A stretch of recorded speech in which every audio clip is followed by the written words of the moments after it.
Mag vous est présenté par You Know Why.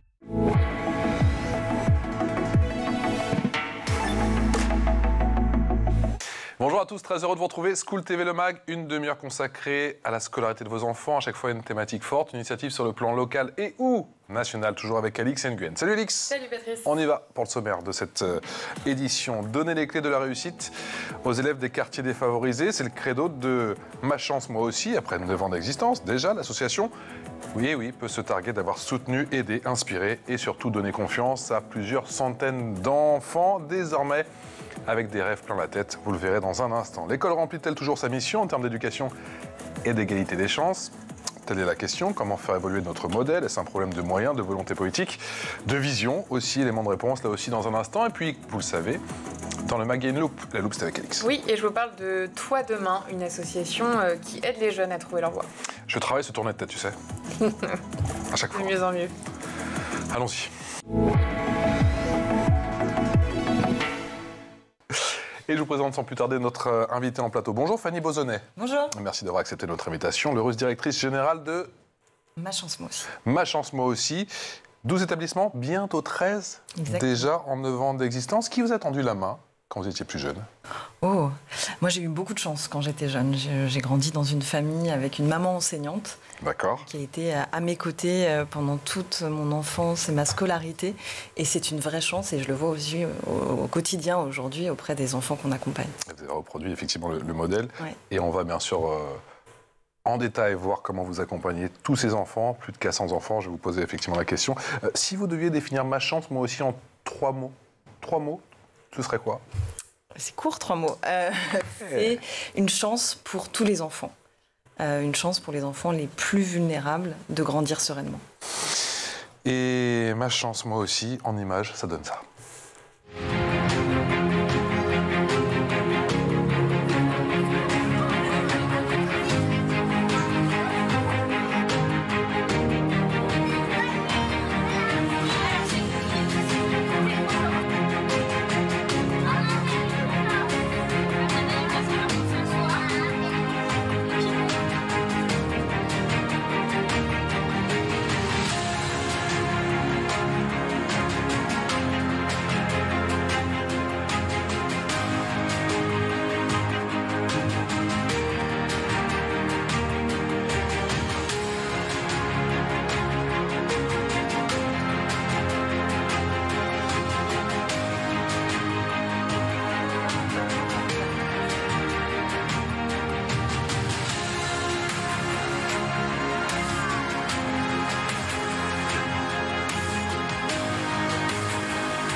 Alors Fanny, Ma Chance Moi Aussi, c'est beaucoup de sourires, on l'a vu, du soutien scolaire aussi, beaucoup. Bref, une main tendue au petit jeu des inégalités. Est-ce que vous tentez de rétablir un petit peu la balance? Même beaucoup. Même beaucoup. Ouais. En fait, Ma Chance Moi Aussi a vraiment été créée dans cette volonté de combattre le déterminisme social, dans ces quartiers prioritaires où nous, on intervient. Plus de 1500 QPV. 1500 QPV, dans lesquels un enfant sur 2 vit sous le seuil de pauvreté, un jeune de 16 à 25 ans sur 3 qui n'a ni formation ni emploi. Donc un vrai problème d'égalité des chances. Et Ma Chance Moi Aussi, c'est l'idée de donner aux enfants les plus vulnérables de ces quartiers la chance de grandir sereinement, de se construire et de s'insérer dans la société demain. Quand avez-vous eu l'idée et surtout, pourquoi vous êtes passé à l'action? Alors, l'action, au départ, c'est un industriel qui lance Ma Chance Moi Aussi. André Payerne, qui avait des industries dans la métallurgie, donc très loin de l'éducation au départ, mais qui avait beaucoup d'ouvriers dans ces usines qui venaient de ces quartiers, et donc qui côtoyaient leurs difficultés. Et au moment de prendre sa retraite, ce constat de l'inégalité des chances est devenu pour lui inacceptable. Et la volonté d'agir, d'être efficace, l'a poussé à construire Ma Chance Moi Aussi sur la base de préceptes simples qui est qu'il vaut mieux prévenir que guérir. Et donc, il faut agir auprès des plus jeunes, auprès des plus vulnérables dans ces quartiers. Et ça commence à la sortie de la classe? Ça commence tous les soirs à 16h30. En effet, nous allons chercher les enfants à l'école. Qui va les chercher? Nos référents éducatifs. Nous avons des professionnels de l'enfance qui accueillent ces enfants à partir de 6 ans, puisqu'on agit en prévention précoce. On va les chercher à l'école. on les ramène dans nos locaux. Il y a un goûter qui est donné, qui est important. C'est un moment aussi où on revient sur la journée. Et puis après, systématiquement, 40 minutes d'aide aux devoirs et de renforcement scolaire et 40 minutes d'éveil artistique, sportif, culturel, citoyen, pour leur donner une ouverture à des choses qu'ils ne connaissent pas dans leur environnement familial et qui vont semer des graines pour un avenir plus prometteur. Et comment est-ce que vous identifiez les enfants qui ont besoin d'un accompagnement précoce? Quels sont les critères? Alors, nous ciblons les enfants qui grandissent dans des familles en fragilité éducative.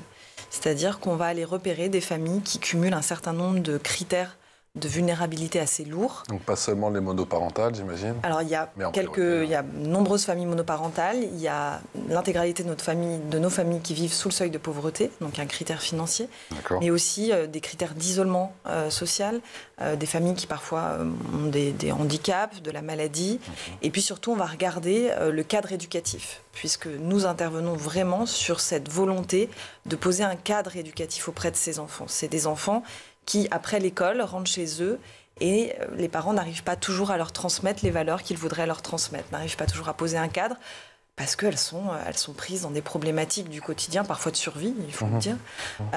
Et donc, on va cibler ces familles-là où un accompagnement éducatif est nécessaire. Et ça, on le fait avec les écoles. Ce sont les écoles qui vont nous orienter. Voilà, exactement, identifier les familles qui donc ont... c'est le maître ou la maîtresse qui vous appelle, en général? Ouais.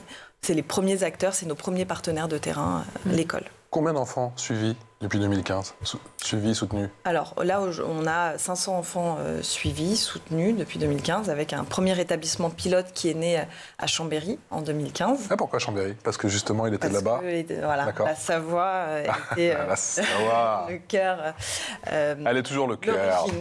toujours. L'origine de l'association. Et puis après, on a développé de nouveaux établissements sur le territoire. D'abord Auvergne-Rhône-Alpes, puis Île-de-France, plus récemment. On remonte au fur et à mesure, on remonte. Rennes également, qui a été créé l'an passé, avec une ambition qui a été claire dès le départ, c'était de pouvoir ouvrir dans tous les quartiers prioritaires de France. Alors, l'horizon est lointain. Oui. Parce que, on rappelle qu'il y a 1500 QPV, la tâche est immense, mais... aujourd'hui, il faut être clair, les besoins sont énormes. Il y a 2 millions d'enfants dans ces quartiers. Alors, tous ne sont pas dans des fragilités, mais il y a quand même un nombre d'enfants qu'on estime, nous, à 250 000 aujourd'hui, qui ont besoin de cet accompagnement pour prévenir du décrochage scolaire ou comportemental. Mais alors, Fanny, vous pouvez accueillir combien d'enfants par établissement ? Alors, non, c'est variable? C'est variable. On démarre un établissement avec 24 enfants. D'accord. Donc 2 promotions. Une petite classe, quoi. D'accord, ok. Voilà, 2 promotions de 12 avec des professionnels. Et puis, chaque année, on accueille une nouvelle promotion d'enfants.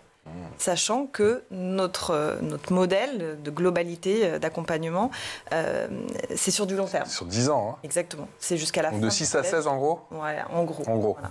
Et donc, on a des établissements qui grossissent de fait, puisque des enfants qui restent. Donc, un établissement comme Chambéry, aujourd'hui, on accueille 72 enfants. Et qu'est-ce que vous leur proposez au-delà de l'accompagnement aux devoirs? Alors, à côté de l'accompagnement aux devoirs qui se fait par des enseignants, on a des ateliers qui vont être différents chaque soir. Le lundi, on va avoir du théâtre. Le mardi, des ateliers psycho-éducatifs avec une psychologue qui intervient. Le jeudi, du sport. Enfin, l'idée, c'est vraiment de pouvoir leur proposer des ateliers d'éveil artistique, culturel. Et puis, au-delà de cette continuité le soir après l'école, nous les avons aussi le mercredi, où là, on va les emmener dans des clubs sportifs, de préférence en dehors des quartiers, pour faire des premiers pas de mixité. Et puis enfin, on les a la moitié des vacances. Et pendant les vacances, 2 objectifs. Premier, c'est la découverte du territoire. Quand on prend des enfants à 6 ans, la quasi-totalité d'entre eux ne sont jamais sortis de leur quartier. Pardon, vous les emmenez où, du coup? Eh bien, on les emmène... Dans la montagne, j'imagine, Chambéry. Voilà. Non, bien toujours. Déjà, on les sort un petit peu du quartier. Déjà, on leur fait découvrir leur ville. Et on leur fait découvrir les institutions. On va les emmener à la mairie. Un peu comme des fois, à Paris, on dit... on leur fait traverser le périphérique. Des fois, il est à 600 mètres, mais... Tout à fait. Aller découvrir un musée, aller visiter des monuments. Vraiment, les éveiller déjà en dehors de leur quartier. Et puis, parfois, un peu plus loin, à travers des séjours éducatifs où on va aller vraiment à la découverte d'une autre région. Et puis les séjours éducatifs, c'est aussi le moment où on va pouvoir travailler sur l'hygiène, l'alimentation, l'autonomie. Donc c'est vraiment un accompagnement qui est assez intensif, qui est global et qui vient toucher toutes les dimensions de l'enfant. Et vous parliez des difficultés éprouvées par les parents. Est-ce que vous les impliquez au process aussi? Complètement. C'est crucial, en fait, pour être dans l'efficacité maximum. On accompagne également les parents à travers du renforcement de leurs capacités, à travers aussi une aide à reprendre confiance. Parce que... Mais comment vous faites? C'est-à-dire qu'ils peuvent venir pendant certains ateliers? Alors, ils peuvent venir pendant certains ateliers pour voir, par exemple, comment on fait faire les devoirs aux enfants. Mais on a aussi un accompagnement spécifique à travers des ateliers collectifs, des cafés parents, où on va traiter différents sujets, des écrans, du rythme de l'enfant, de l'alimentation. On fait aussi des sorties avec eux pour leur montrer que c'est assez facile de passer le périph', comme vous dites. Tout simplement de prendre confiance dans cette possibilité d'aller ailleurs. Et puis on fait des repas conviviaux. L'idée, c'est vraiment de créer aussi une relation de confiance, une relation chaleureuse avec eux, parce qu'on est dans de la coéducation. Et pour la plupart, ils sont réceptifs, ils jouent le jeu? Alors, c'est pas toujours simple au départ, parce que c'est des parents qui sont en fragilité. Il faut vraiment le savoir. Donc, on a fait une émission récemment, pardon de vous couper, avec Alix, avec très souvent, on a vu les chiffres des horaires décalés. Ce qui doit aussi compliquer la donne. Des horaires décalés, des fratries aussi, qui peuvent être plus ou moins importantes. Donc la disponibilité qui n'est pas toujours facile. Donc on essaye, la première année d'accompagnement, d'abord de créer de la confiance avec eux. Réciproque. Et puis, comme on a le temps, et ça c'est une force de Ma Chance Moi Aussi, en deuxième année, on va travailler sur d'autres choses, sur justement comment on pose un rythme à son enfant, leur donner des petits outils et puis les écouter aussi parce qu'ils ont aussi plein de ressources. Il faut juste parfois savoir les exploiter et les accompagner. Voilà. 40 minutes de soutien scolaire, 40 minutes d'activité pour l'éveil, ça donne ça. Grâce à Ma Chance Moi Aussi, j'ai grandi. J'ai appris à jouer aux échecs, j'ai appris à découvrir les choses. J'arrive mieux à me concentrer qu'avant. J'ai appris à mieux travailler à l'école. Des plus et des moins, et aussi ils m'ont appris à grandir. J'ai réussi à faire des calculs. J'ai réussi à apprendre. De m'améliorer à l'école. Par exemple, les divisions, je me suis améliorée. Si j'aurais pas Ma Chance Moi Aussi, je pense pas que j'aurais fait du sport. Je fais plein de randonnées. J'ai grandi. J'arrive plus à m'ouvrir. Grâce à Ma Chance Moi Aussi, je suis devenue plus intelligent à l'école. J'ai appris plein de choses avec Ma Chance Moi Ici. Je m'en lasse pas. Les échecs, la concentration, apprendre à s'ouvrir, apprendre à travailler, apprendre à grandir. C'est exactement ça. C'est la meilleure des définitions, finalement. C'est apprendre à grandir en confiance. Parce que ces enfants, ils ont aussi besoin d'être dans un environnement sécurisé, chaleureux. Et c'est ce qu'on essaye de faire dans nos établissements aussi. Et d'ailleurs, quand on les voit arriver à 16h30, ils sont heureux de venir. Et ça, pour nous, c'est très important. Malgré la fatigue, malgré les... Parce que c'est quand même ça, c'est quand même un rythme. Hein. Après passer 16h30, on sait que du coup, le niveau de concentration, le niveau d'énergie est pas forcément au rendez-vous. Ils arrivent à, encore une fois, prendre du plaisir dans cet espace sécurisé. Ils arrivent à prendre du plaisir. Après, on est aussi là pour respecter leur rythme. Et donc, à certains moments, quand certains enfants sont trop fatigués ou qui n'ont pas envie, on fait autre chose. Et ils vont se mettre dans le petit coin lecture. Ils vont pouvoir aussi se reposer. Et parfois, pendant les vacances, on a aussi des enfants qui viennent se reposer parce que l'environnement familial n'est pas propice à ce repos et à être un peu seul, à être dans une bulle. Voilà. Les enfants, les entendus... grandissent. De quelle manière Ma Chance Moi Aussi a aussi grandi? Je parle en termes d'approche. Est-ce que là aussi, en termes d'approche, ça a évolué en 9 ans? Oui, ça a évolué. Alors d'abord, au départ de Ma Chance Moi Aussi, on était vraiment focalisé sur l'enfant. C'est-à-dire qu'on était vraiment dans une approche très centrée sur ses besoins, sur sa croissance. Et peu à peu, on a impliqué les parents de plus en plus. Et ça a vraiment été pour nous ce qui a permis d'accélérer aussi l'efficacité. Et on les a impliqués de plus en plus, on les a rendus acteurs. Et aujourd'hui, ça représente une grosse part de notre accompagnement. Et sans les parents, on ne peut pas aller très loin. Donc ça a vraiment été fort pour nous. Et puis on a aussi construit un accompagnement plutôt dédié aux collégiens. C'est-à-dire que l'accompagnement dont je vous ai parlé tous les soirs après l'école, forcément au collège c'est un peu différent, le rythme est différent, le public... Vous avez commencé, vous avez eu les 6 ans, et puis vous les suivez au fur et à mesure. Exactement. Donc, quand ils sont arrivés en 6e, on a vu que les besoins n'étaient pas forcément les mêmes. Les envies n'étaient pas les mêmes. Il faut pouvoir les capter après le collège, alors qu'il y a plein d'autres tentations dans un quartier. Donc, on va travailler plutôt sur une pédagogie par projet à ce moment-là, avec cette prise d'initiative, de responsabilité par les jeunes qui vont porter eux-mêmes des projets. Par exemple, un projet autour des médias, et ben c'est eux qui vont le porter et on va toucher à plein de choses, on va découvrir des métiers. Ça ressemble à quoi? On crée une radio Exactement, ils ont participé à une émission de radio, ils ont écrit des articles pour un journal. C'est de concrétiser les apprentissages, ils ont besoin de concret. Voilà. Et on parle de 10 ans d'accompagnement pour un enfant, / adolescent. Il vous arrive d'en perdre en route. Certains décrochent du programme Alors, ça peut arriver, c'est assez rare. Aujourd'hui, nous, on a 90% des enfants qui restent c'est un super taux. Dans la continuité du parcours. Deux possibilités. On a des enfants qui déménagent. Voilà, c'est la vie, et c'est comme ça. Et souvent, c'est des familles qui, en effet, parfois peuvent avoir une mobilité importante. Et puis, une autre possibilité, c'est aussi que des enfants soient orientés dans d'autres dispositifs qui sont plus adaptés. Nous, notre métier, c'est de la prévention. C'est du collectif.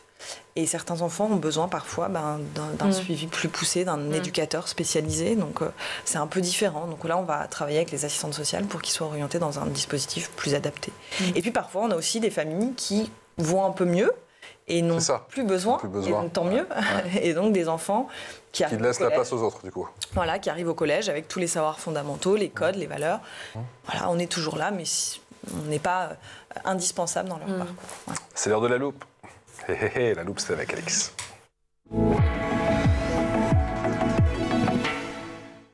Et aujourd'hui, Alix, tu nous parles de Toi Demain. C'est une association qui aide les jeunes à trouver leur voie. Et oui, on le sait, le stage s'apparente pour certains à la première expérience de discrimination de leur vie. Les inégalités d'accès au stage persistent, surtout pour les collégiens et lycéens issus de milieux défavorisés. Et c'est ici que Toi Demain intervient. L'association s'est donnée pour mission de créer des ponts entre les entreprises et les jeunes. Grâce à son programme Stage Up, elle accompagne des groupes de collégiens dans leur découverte du monde du travail. Pendant une semaine, un groupe de 12 à 20 collégiens ou lycéens sont guidés par des coachs et découvrent le monde de l'entreprise. Ils apprennent sur le tas et développent leur confiance en eux. Pour beaucoup, ces stages sont déterminants parce qu'ils permettent de se projeter vers un avenir professionnel plus riche. Et c'est très important parce que trop souvent, les stages dépendent du réseau familial. C'est une réalité pour beaucoup de jeunes, surtout ceux des quartiers. Ils se retrouvent à faire des stages chez un oncle ou des petits commerces faute de contact. C'est précisément ce qui peut décourager ceux qui ont des rêves. Et ce sont ces opportunités que Toi Demain entend offrir. Je me présente, je m'appelle Émilie Auvray, je suis responsable de l'association Toi Demain. Et en gros, nous, on a comme mission de permettre aux jeunes une première rencontre positive avec le monde de l'entreprise. Moi, je suis en 3e et je m'appelle Aimé Brice. Découvrir les différents métiers, et ça, c'était trop cool. Et la visite dans le magasin Noroto. On a passé vraiment une semaine intense avec plein d'activités, des visites, des vies mon job. On les a vus grandir et ils repartent vraiment avec la petite graine qu'on aura semée à l'intérieur d'eux. Et je pense que ça n'a pas de prix. Et de voir leur sourire aujourd'hui pendant leur départ, ça me touche dans le cœur. Émilie Auvray, la fondatrice qu'on vient d'entendre, encourage les entreprises à accueillir des jeunes en stage, avis à ceux qui nous regardent, en facilitant l'accès au stage. Toi Demain aide les jeunes à envisager leur avenir avec plus de confiance et d'ambition. Fanny, vous aidez aussi à l'orientation ? Complètement. Au niveau du collège, c'est un des axes principaux de notre projet. La spécificité de Ma Chance Moi Aussi, c'est aussi d'avoir été créé au départ par des entreprises et par ce financement et ce soutien. Et ça reste notre ADN. Donc on a un réseau d'entreprises partenaires aujourd'hui, mécènes, qu'on met aussi à disposition pour que ces jeunes puissent en effet trouver un stage. Parce que comme vous venez de le montrer, ça reste...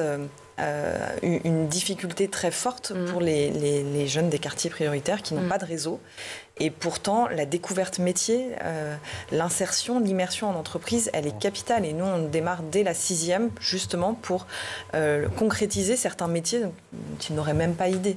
Donc, c'est un des axes forts aussi du programme, en effet, au collège. Quelle est la place, Fanny, de l'oral chez Ma Chance ? Ma Chance Moi Aussi.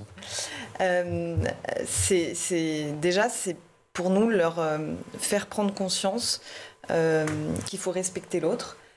Et donc se sentir respecté et assez à l'aise pour en effet prendre la parole, et c'est ce qu'on fait tous les soirs au moment du goûter, c'est-à-dire que chacun va pouvoir raconter sa journée sans avoir des moqueries, sans avoir du jugement.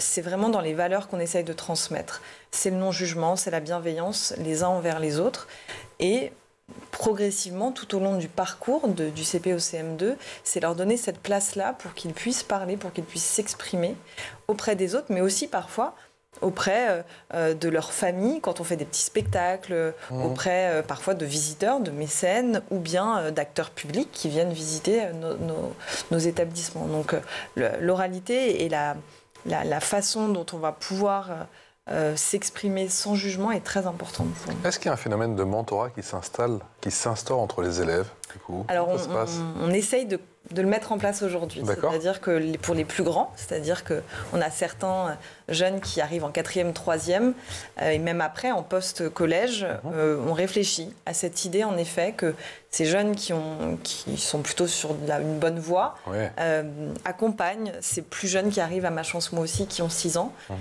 parce qu'ils ont des parcours, des origines parfois similaires. Et donc, c'est une réflexion qu'on a aujourd'hui, en effet, pour la suite. Et comment est-ce que la collaboration se fait avec les professeurs? Ils vous font régulièrement des points d'étape sur l'évolution des élèves, leurs observations? Alors pour nous, c'est très important. En effet, déjà, on les voit tous les soirs, puisque ce sont nos référents éducatifs qui vont chercher les enfants à l'école. Donc ce lien, il est déjà là. C'est-à-dire que déjà, à ce moment-là, l'enseignant de l'école va dire attention, aujourd'hui, ça a été compliqué parce que peut-être que ça s'est pas très bien passé hier soir dans la famille. Ou voilà. Donc ce lien quotidien, déjà, il est très important. Et puis après, en effet, il y a des points réguliers qui se font tout au long de l'année, parce que nous, le travail d'aide aux devoirs et de renforcement scolaire, on le fait à partir de ce que nous disent les enseignants. On n'est pas là pour prendre la place de l'école. On est vraiment dans une logique de complémentarité. Donc ce sont les enseignants qui vont nous dire là, il y a un vrai sujet sur l'apprentissage de la lecture, il y a un vrai sujet sur telle compétence en mathématiques. Et nous, on va le renforcer le soir avec nos enseignants également. 12 antennes, Ma Chance Moi Aussi, bientôt 13. Oui. Il y a un objectif pour 2024 ? Pour 2024, on va terminer donc à 13 établissements, 500 enfants. L'objectif à 2027, c'est de doubler le nombre d'enfants. Donc d'ici 3 ans. Donc vous visez les 1000. On vise 1000 enfants, sachant que l'année prochaine, on va fêter nos 10 ans. Donc c'est aussi pour nous l'occasion aussi de montrer qu'on a créé un modèle pilote qui fonctionne aujourd'hui sur 2 régions, 3 régions avec la Bretagne, et qu'on est prêt à le déployer partout en France. Et là, on va avoir besoin de soutien pour en effet aller plus vite, parce que les besoins sont énormes. Les besoins sont énormes, et les soutiens, c'est aussi des soutiens financiers. Bien sûr, il y a des partenaires, bien sûr, il y a des mécènes, mais on sait qu'en général, ça ne suffit pas. Comment on peut vous aider aujourd'hui ? On a toujours besoin de soutien financier, c'est-à-dire que nous fonctionnons avec nous des professionnels de l'enfance, donc tout ça a un coût. Bien sûr. Donc on a besoin que beaucoup d'entreprises viennent nous rejoindre, aussi bien des entreprises territoriales que nationales, pour agir sur ces domaines de l'intérêt général. Surtout que j'imagine, pardon de vous couper, que ça rentre peut-être dans leurs dépenses de RSE, tout ça, non ? Complètement, oui. Ouais, c'est ça, en plus. C'est de la responsabilité. C'est un budget qu'ils ont, en plus. Et puis, c'est préparer les citoyens de demain, c'est préparer les employés de demain.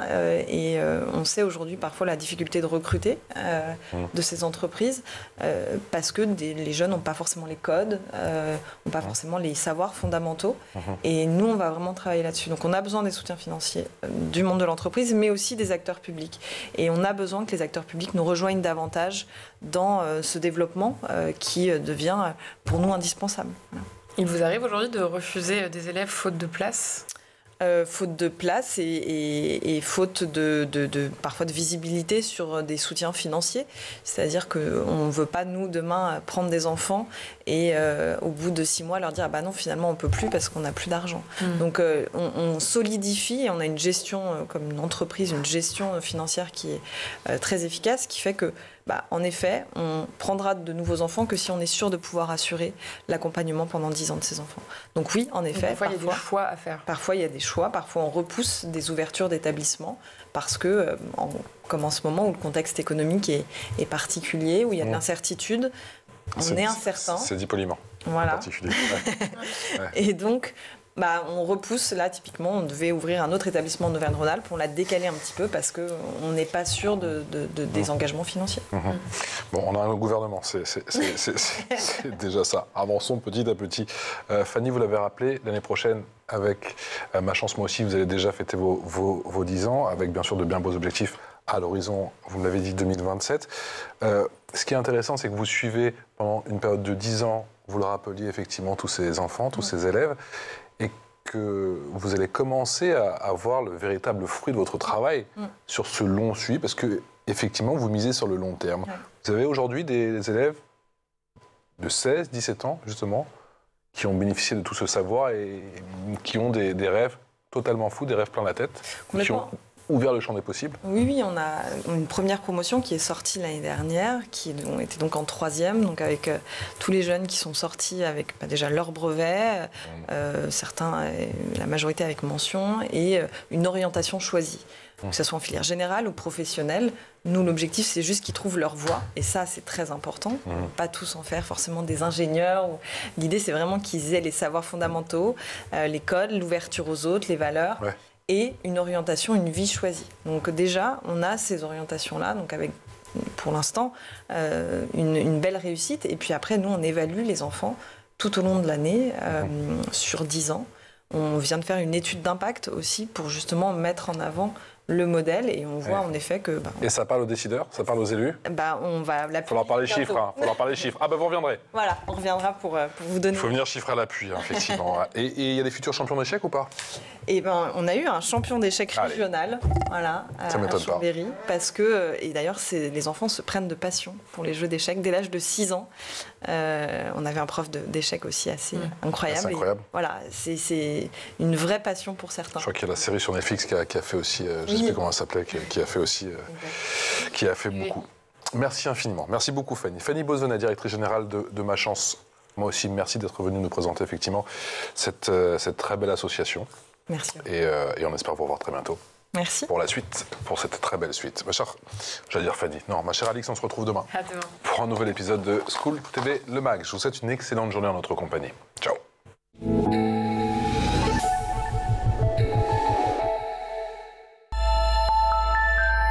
Le Mag.